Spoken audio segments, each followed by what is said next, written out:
আসসালামু আলাইকুম। বানাবো ডিমের পিঠা। এই যে আটা নিয়ে নিলাম, তার মধ্যে একটু ঘি দিয়ে দেব, পরিমাণ মতো চিনি, লবণ আর ডিম দিয়ে সুন্দর করে মথে নেব। মথে নিয়ে সুন্দর করে একটা ডো বানাবো। ডো বানিয়ে এই যে লেচি কাটে রুটির মতো বেলে নেব। নিয়ে রুটি চাকু দিয়ে 4 ভাগ করে কেটে এই যে পাতার মতো করে ডিমের পিঠাটা করতে হয়। এই পিঠাটা প্রথমে আমি ঢাকায় খেয়েছিলাম, অনেক ভালো লাগছিল। এটা ভেজে 1 মাসের মতো বা 15 দিনের মতো কৌটোয় সংরক্ষণ করে রাখা যায়। যেভাবে সবগুলো পিঠে বানিয়ে নিলাম। কড়াইয়ে তেল গরম দিয়ে দিয়েছি, তার মধ্যে একে একে সব দিয়ে দিলাম। এপাশ ওপাশ লাল লাল করে ভেজে উঠে নেব।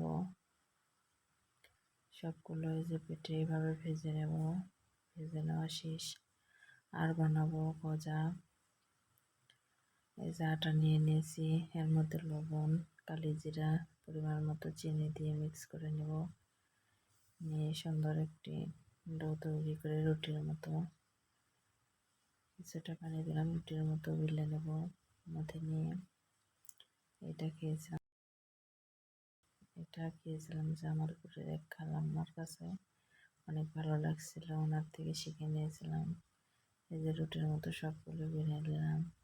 এটা লম্বা দিয়ে কেটে আবার বরফির মতো আরেক পাশ থেকে কেটে আসতে হবে। এই যে সবগুলো এভাবে এরকম বানিয়ে নিলাম। তেল গরম হয়েছে নাকি দেখার জন্য একটা দিনের তেলে সবগুলো দিয়ে পাশ ভেজে